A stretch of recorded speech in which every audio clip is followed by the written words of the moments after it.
Hey, it's time for another 1 minute story review, and today we're going to be looking at A Fire Endless by Rebecca Ross. The second in the Elements of Cadence duology, we continue the story of Jack, Adira, Torin, and Sidra as they try and repair the relationship of their long split isle. A Fire Endless continues the mostly four-character split perspective from the first book.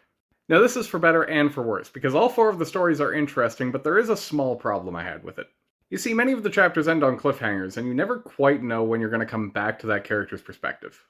This leaves the first half of the book pretty slow, but as you get to the second half, all of those start to pay off at about the same time.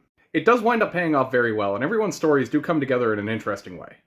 And I will say A Fire Endless is exactly what I was looking for after reading the first book. It delves deeper into the world of the spirits and their hierarchy and the different powers that they have.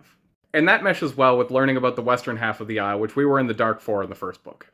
And just like the first book, Rebecca Ross manages to mix fantasy and romance in a way that they don't take away from each other. We get a lot of feelings laid bare that weren't said in the first book that bring these relationships a satisfying step further. Top this with a beautifully bittersweet ending, and A Fire Endless is a satisfying conclusion to the duology. If you've read the first book, you're probably already looking at this one, but if you haven't and you're a fan of both fantasy and romance, the Elements of Cadence books combine those genres very well.